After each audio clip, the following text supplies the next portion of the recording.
Hello, Cancer, Sun, Moon, Rising, and Venus signs. Kamusta kayo? Sana po ay nasa mabuti kayong kalagayan. Welcome back po sa Star Tarot. Kung bago kayo rito, welcome din kayo. Thank you for your support. I truly appreciate it. God bless you all. Tingnan natin ng mga messages ni Cancer.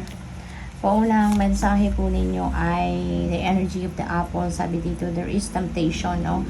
That will test you sa ngayon. Kaya it's all up to you kung paano ninyo ito ina-navigate na sitwasyon na to, just in case, no, talagang meron dumating na ganitong pagkakataon. So it's all up to you kung paano ninyo ipapakita, no, sa universe yung commitment ninyo sa inyong pangako na hindi na kayo gagawa or hindi nyo na kasi pwedeng yung mga temptation na to, baka yung sa mga vices ninyo ito, no?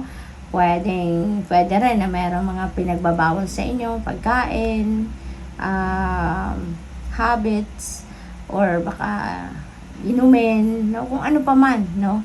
Anything, no? Na maaaring pinapangako nyo na sa sarili ninyo na hindi ninyo na kakainin, iinumin, gagawin, or whatsoever, no? So, maaaring along those lines, yung temptation na maaaring ma-encounter ninyo sa ngayon. We have bread, period of prosperity and abundance. Napakaganda kasi magiging kayo ngayon, sagana, no? Hindi lang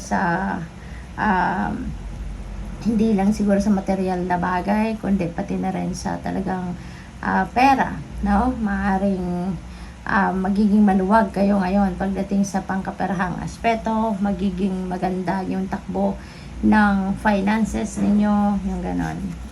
We have money path. Ayan, Cancer, napakaganda. There is a path with money, no, is waiting for you to find it. Ayan, so this is yet to be discovered by you, no, Cancer. Kung ano man ang money path na to, pakinggan ninyo yung inyong intuition, okay? Kasi for sure, i-guide kayo nito papunta doon sa money path na to. Meron kayong bagong pagkukuhanan ng pera, may bago kayong source of income, ganon.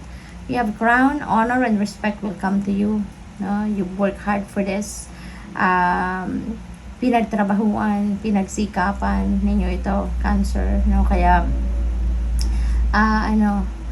deserve nyo naman, no, na ma-experience ninyo ito, yung honor, ang respeto, no, na sinikap ninyong makuha.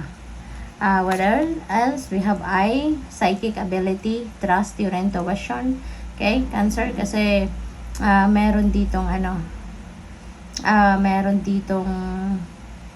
pagtalas, kumbaga, ng inyong mga psychic abilities. Yung mga intuitive abilities ninyo will be on point, malakas. Ngayon, ang radar ninyo, yung ganon, no? Kaya, gamitin ninyo yan to your advantage. Makinig kayo sa inyong intuition lagi, sa mga subtleties na dumadating. Pay attention kayo dyan. Kasi, for sure, magiging for sure, magkakaroon kayo ng mga gabay, na makakatulong sa inyong mga sitwasyon sa ngayon. We have Cheerfield. Ayan, someone new is entering your life. At maaari yung taong ito is someone, baka merong mag-welcome ng bagong baby sa buhay ninyo, baka merong bagong panganak, or merong manganganak sa inyo, or baka merong bagong kasal sa pamilya, no? Kaya magkakaroon kayo ng bagong member sa pamilya, gano'n. Or pwede rin, maybe you are making new friends or meeting new friends. So, pwedeng gano'n din ang ganap. A long journey, either physical or mental, will leave you wiser at the end. So, siguro, physical travel, ang iba sa inyo, baka magbabiyahe kayo long distance, baka yan ay papuntang abroad or other parts of the country, no, na medyo may distansya sa kung saan man kayo manggagaling. Pwede rin na mental travel ito, baka malayo nararating ng isip ninyo, malalim yung iniisip ninyo, yung ganon. We have bouquet, compliments from an admirer. Ayan, so meron kayong tagahanga, no, na maaring baka hindi ninyo yan alam, hindi kayo aware of the tagahanga. Pero ngayon, mapapansin mo na kasi kung sino itong magko-compliment sa'yo. You know, magbibigay ng compliment sa'yo. Ito na yon, mabibisto nyo na siya yung tagahanga ninyo. You have short journey, merong long journey, merong short journey. So, pwedeng magkaiba yung pupuntahan ninyo or pwede rin na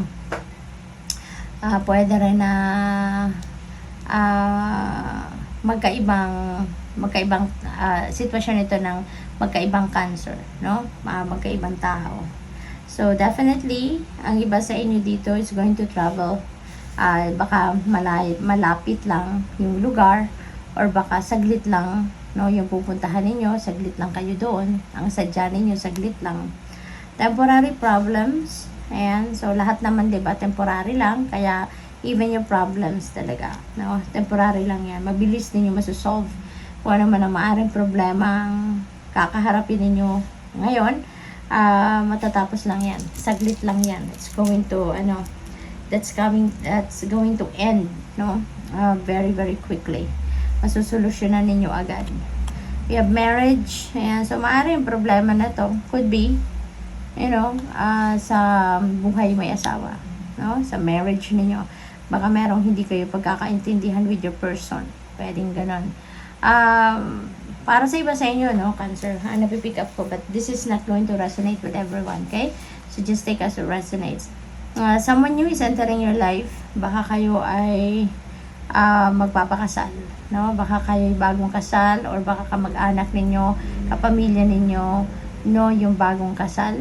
Pwedeng ganon. Baka may a-attendan kayong kasalan. Pwede rin ganon. For others of you, pwede rin may third party. Napipick up ko dito for some of you, no? Baka yung marriage ninyo, may third party. Yung someone you entering your life nito, baka ito yung third wheel, no? What else? We have Hat. He will be playing a different role. Ayan, so siguro sa trabaho to, no? Baka magpo-promote na kayo into a leadership role. Pwede rin na merong lateral movement dito. Baka malilipat lang kayo sa ibang department, ibang role na gagawin nyo doon, no? What else? We have Shark. Take care or there will be a loss of material wealth. Okay? Pag-ingatan ninyo, bantayan ninyo yung mga kayamanan, monitor ninyo yung mga investment ninyo, savings, mga ganon. At mga papeles ninyo, alagaan ninyo mga papeles ninyo sa sa mga properties ninyo, yung ganon. So, good luck sa'yo. Thank you for watching. Love and light. Namaste.